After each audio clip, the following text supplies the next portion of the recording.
नमस्कार, दिन भर की बड़ी खबरों में आपका स्वागत है। मैं हूं आपके साथ आंचल। आज इस बुलेटिन में बात होगी संसद में छिड़े सियासी संग्राम की, हाईकोर्ट के जज यशवंत वर्मा पर बड़े एक्शन की, देखेंगे बुलडोजर एक्शन पर कोर्ट से क्यों लगी बीजेपी सरकार को फटकार, कुणाल कामरा की टिप्पणी पर शिंदे ने दिया क्या रिएक्शन, जानेंगे क्यों राबड़ी देवी पर बरसे सीएम नीतीश कुमार। और बुलेटिन के आखिर में देखेंगे जाने माने कार्टूनिस्ट इरफान की किस खबर पर पड़ी तिरछी नजर। लेकिन दिन भर की तमाम बड़ी खबरों से पहले एक नजर आज की सुर्खियों पर। दिल्ली विधानसभा में सीएम रेखा गुप्ता ने पेश किया बजट। विपक्ष ने बजट को बताया हवा हवाई। बजट से पहले इकोनॉमिक सर्वे पेश न किए जाने को लेकर जताया विरोध। वक्फ संशोधन बिल के खिलाफ देश भर में प्रदर्शन की तैयारी। मुस्लिम लॉ बोर्ड 26 मार्च को पटना, 29 को विजयवाड़ा में करेगा रैली। दिल्ली हाईकोर्ट से सांसद राशिद इंजीनियर को बड़ी राहत। संसद की कार्यवाही में जाने की मिली इजाजत, साथ रहेगा पुलिसकर्मी। शेयर बाजार में तेजी, 32 अंकों की तेजी के साथ 78,017 पर बंद हुआ सेंसेक्स, तो 10 अंकों की तेजी के साथ 23,668 पर बंद हुआ निफ्टी।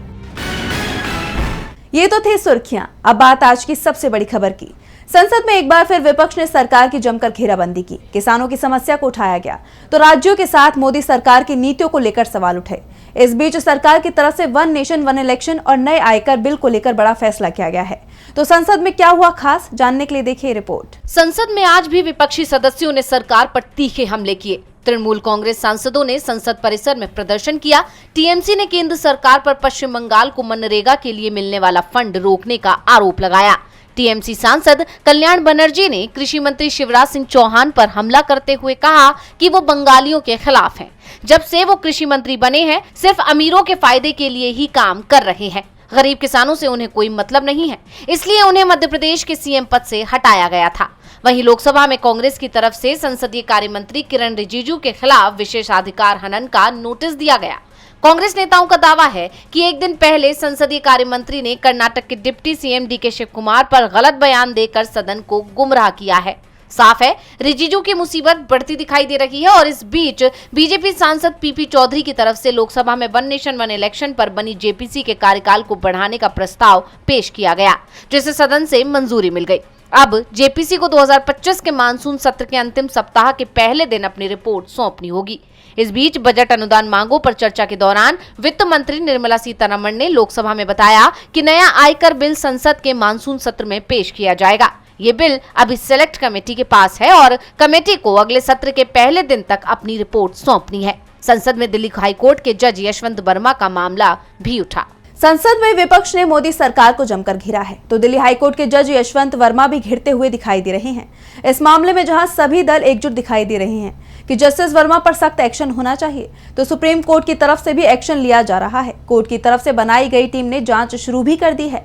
तो राज्यसभा के सभापति जगदीप धनखड़ ने भी इसे लेकर सख्त रुख अपनाया है।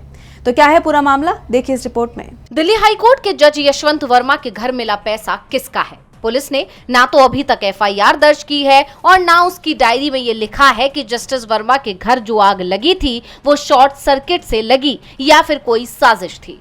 जस्टिस वर्मा दावा कर रहे हैं कि उन्हें पैसे की जानकारी नहीं थी, तो पुलिस भी इसकी जानकारी जुटाने की कोशिश नहीं कर रही है। इस मामले में सुप्रीम कोर्ट ने जस्टिस वर्मा को दिल्ली हाई कोर्ट से हटाकर इलाहाबाद हाई कोर्ट भेजने की सिफारिश केंद्र से कर दी। वैसे सुप्रीम कोर्ट के इस कदम को लेकर इलाहाबाद हाई कोर्ट में विरोध तेज हो गया है। वकील अनिश्चितकालीन हड़ताल पर चले गए हैं और इस बीच सुप्रीम कोर्ट ने जांच के लिए 3 सदस्यों की कमेटी बनाई थी। इस कमेटी में शामिल हरियाणा हाई कोर्ट के मुख्य न्यायाधीश जस्टिस शील नागू, हिमाचल प्रदेश हाई कोर्ट के मुख्य न्यायाधीश जस्टिस जीएस संधावालिया और कर्नाटक हाई कोर्ट की जज अनु शिवरामन की टीम जस्टिस वर्मा के आवास पर पहुंचे। टीम ने सरकारी आवास में बने उस स्टोर रूम की जांच की जहां 14 मार्च की रात करीब 11 बजे आग लगी थी। इस दौरान जब फायर कर्मी मौके पर पहुंचे तो 3 से 4 बोरों में नोटों में आग लगी हुई थी, जिसकी जानकारी तुरंत फायर डायरेक्टर और दिल्ली पुलिस कमिश्नर को दी गई। जांच टीम ने फर्स्ट रिस्पॉन्डर्स यानी उन अधिकारियों के बयान दर्ज करेगी जिनकी जानकारी में ये मामला सबसे पहले आया। इस बीच ये मामला संसद में भी उठा। एक दिन पहले राज्यसभा के उपसभापति जगदीप धनखड़ ने कांग्रेस अध्यक्ष मल्लिकार्जुन खड़गे और बीजेपी अध्यक्ष जेपी नड्डा के साथ बैठक की। खड़गे की राय पर अब धनखड़ ने सर्वदलीय बैठक बुला ली। सर्वदलीय बैठक में सभी की इस मामले में एक राय थी कि मामला बेहद गंभीर है और इस मामले में सख्त कार्रवाई होगी। दावा किया जा रहा है कि सुप्रीम कोर्ट की तरफ से अगर महाभियोग कार्रवाई शुरू करने का प्रस्ताव आता है तो तुरंत ही जस्टिस वर्मा पर महाभियोग की कार्रवाई शुरू कर दी जाएगी। हाई कोर्ट के जज यशवंत वर्मा मुश्किलों में फंस गए हैं, तो मुश्किल में इस वक्त बीजेपी सरकारें भी दिखाई दे रही हैं। बुलडोजर एक्शन पर बीजेपी सरकारें मुश्किलों में घिर गई हैं। कोर्ट ने बीजेपी सरकारों को बुलडोजर एक्शन के लिए कड़ी फटकार लगाई, इसके साथ ही जवाब भी मांगा है। तो आखिर क्या है पूरा मामला, जानने के लिए देखिए रिपोर्ट। जिस बुलडोजर एक्शन को लेकर बीजेपी सरकार जनता के सामने अपनी पीठ थपथपा रही थी, अब वही बुलडोजर एक्शन बीजेपी सरकारों के लिए गले की फांस बन गया है। दरअसल सुप्रीम कोर्ट ने बुलडोजर एक्शन को लेकर एक बार फिर यूपी सरकार को कड़ी फटकार लगाई है। कोर्ट ने कहा कि आखिर नोटिस के 24 घंटे के भीतर घरों को ध्वस्त कैसे किया जाता है। न्यायालय ने कहा कि ये हमारी अंतरात्मा को झकझोर देता है कि कैसे आवासीय परिसरों को इतने मनमाने तरीके से ध्वस्त कर दिया गया।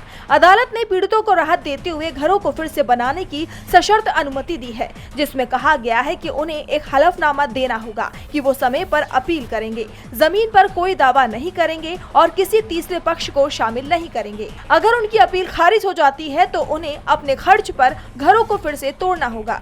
दरअसल ये मामला प्रयागराज का है, जहां साल 2021 में एक वकील, एक प्रोफेसर और अन्य के घरों को बुलडोजर से तोड़ दिया गया था। तो वहीं अभी हाल ही में महाराष्ट्र के नागपुर में हुई हिंसा के कथित आरोपी फहीम खान के घर महाराष्ट्र सरकार ने बुलडोजर एक्शन लिया। सरकार के इस एक्शन पर बॉम्बे हाई कोर्ट ने कड़ी फटकार लगाते हुए इस पर तत्काल रोक लगा दी। दरअसल फहीम खान के 2 मंजिला घर को अदालत के आदेश से पहले ही ढा दिया गया था, जबकि यूसुफ शेख के घर के अवैध हिस्सों को ढहाने की कार्रवाई अदालत के आदेश के बाद रोक दी गई। दोनों आरोपियों ने अदालत में याचिका दायर कर जल्द सुनवाई की मांग की थी। कोर्ट ने प्रशासन की कार्रवाई पर सवाल उठाए।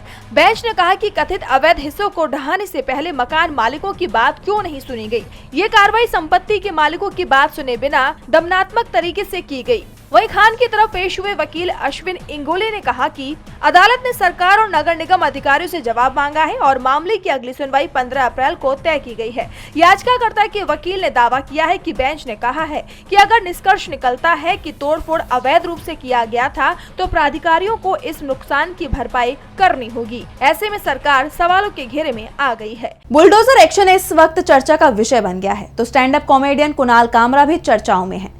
शिवसेना चीफ पर एक पैरोडी गीत को लेकर कुणाल कामरा ने माफी मांगने से इनकार कर दिया है। तो वहीं इस मामले पर एकनाथ शिंदे का बयान आया है। तो आखिर कुणाल कामरा ने क्या कुछ कहा और इस पर शिवसेना की क्या प्रतिक्रिया आई, जानने के लिए देखिए report. Stand up comedian Kunal Kamra की महाराष्ट्र के उप मुख्यमंत्री एकनाथ शिंदे पर की गई कथित टिप्पणी को लेकर एक बड़ा विवाद खड़ा हो गया है।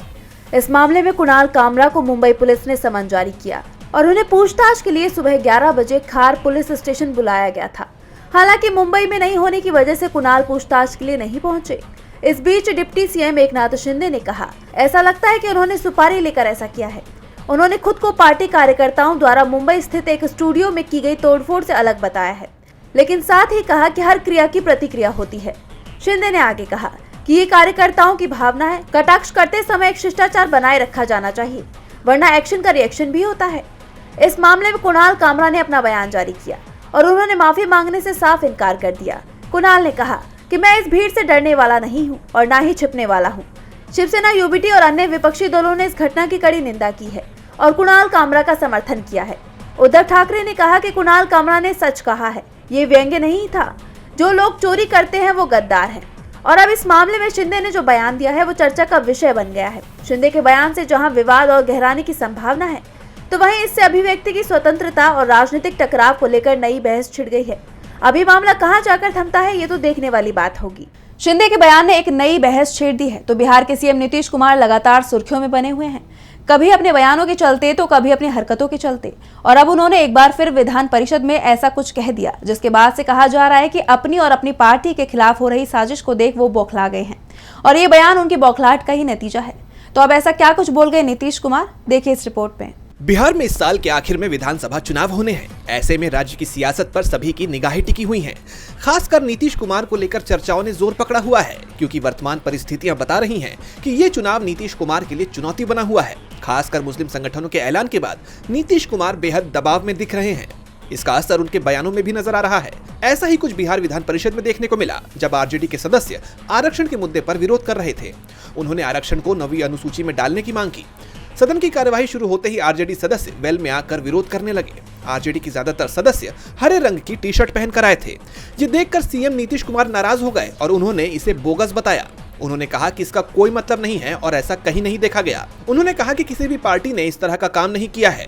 उन्होंने राबड़ी देवी पर गुस्सा करते हुए कहा कि इसके हस्बैंड का है पार्टी, इसको क्या है, ये बेचारी तो यहाँ ऐसे ही आ गई है, जब वो हटा तो इसको बनवा दिया, इसका कोई मतलब है, ये तो ऐसे ही है। ये सब ऐसा ही क्या क्या करते रहता है, कोई पार्टी में इस तरह से देखे हैं, इस पार्टी का यही हाल है, इसका क्या मतलब है। यही नहीं, मुख्यमंत्री ने आरजेडी सदस्यों के हरे रंग की टी शर्ट पहनने पर भी सवाल उठाया। उन्होंने कहा कि हरा टी शर्ट पहन कर आए हैं, हम यही पूछ रहे हैं, सब ऊपर वाला भी बैठा है, हम उसको भी कहेंगे कि देश भर में कहीं देखा है इस तरह का। ये लोग यही सब कर रहा है, जो शर्ट नहीं पहना है वो ऊपर से रख लिया है, ये सब बोगस चीज है। आगे में कुछ लिखवाए हुए हैं। अब नीतीश कुमार के इस रवैये को देखकर एक बार फिर उनके मानसिक स्वास्थ्य खराब होने की चर्चा हो रही है। वहीं कुछ लोगों का कहना है कि नीतीश कुमार हाथ से कुर्सी जाती देख बौखला गए हैं। नीतीश की बौखलाहट अब साफ दिखाई देने लगी है तो डबल इंजन सरकार वाले राज्यों में घमासान मचा हुआ है। बीजेपी सरकारों के अपने ही मंत्री और विधायकों ने मोर्चा खोल रखा है। राजस्थान से लेकर मध्य प्रदेश में बीजेपी सरकार मुश्किल में घिरी हुई नजर आ रही है। आखिर क्या है पूरा मामला और क्यों अपनों के निशाने पर आई बीजेपी सरकारें, जानने के लिए देखिए रिपोर्ट। सरकार की नीतियों का विरोध विपक्ष तो करता ही है, लेकिन सरकार के लिए मुश्किल तब ज्यादा बढ़ जाती है जब उसका विरोध उसके अपने ही करने लगते हैं। ऐसा ही कुछ इस समय मध्य प्रदेश और राजस्थान में देखने को मिल रहा है।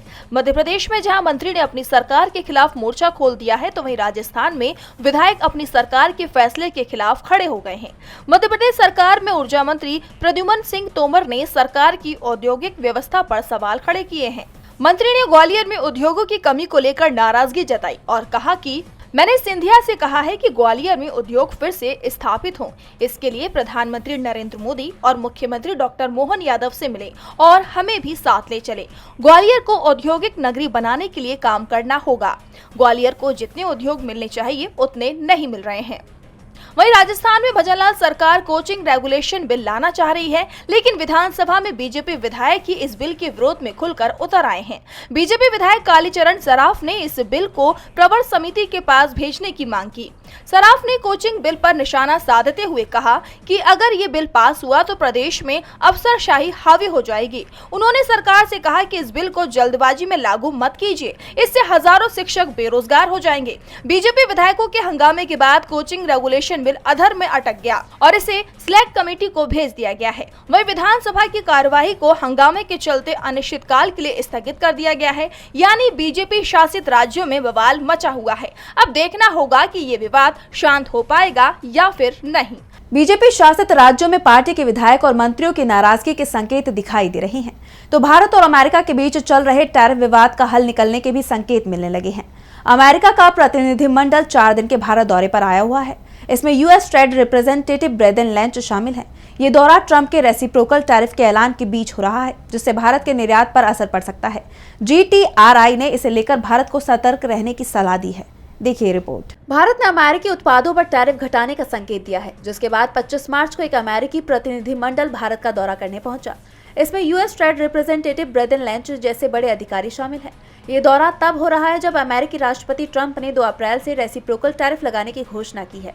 इससे भारत के कृषि उत्पाद, मीट, ऑटोमोबाइल, हीरे, सोना, रसायन और दवाओं पर 8 से 33% तक टैरिफ बढ़ने का खतरा है। हालांकि ग्लोबल ट्रेड रिसर्च इनिशिएटिव ने भारत को सावधान रहने की सलाह दी है। GTRI का कहना है कि अमेरिका में फास्ट ट्रैक ट्रेड अथॉरिटी नहीं होने से समझौतों में बदलाव का जोखिम है। अमेरिका हस्ताक्षर के बाद भी दोबारा बातचीत कर सकता है, जिससे भारत से कानूनी और नीतिगत बदलाव की मांग हो सकती है। इससे भारत की संप्रभुता प्रभावित हो सकती है।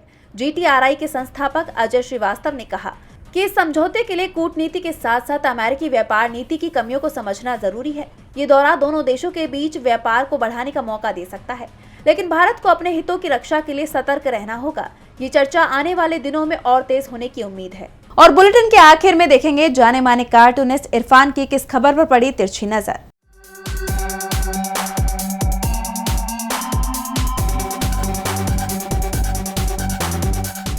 देश का ध्यान पिछले 3 दिनों से कुणाल कामरा के वीडियो विवाद पर है। शिवसेना एकनाथ शिंदे के समर्थकों ने इसके बदले में स्टूडियो में आकर तोड़फोड़ की, भद्दी गालियां बकी। अब ये स्टूडियो, जिसका नाम हैबिटेट क्लब है, वो अनिश्चित काल के लिए बंद कर दिया गया है।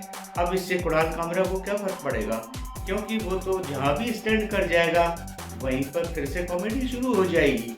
लेकिन क्लब से जुड़े हुए तमाम सैकड़ों जो कार्यकर्ता थे, उसमें जो काम करने वाले थे, उनके लिए ज़रूर बेरोजगारी का संकट बढ़ जाएगा। लेकिन नेताओं के इससे क्या?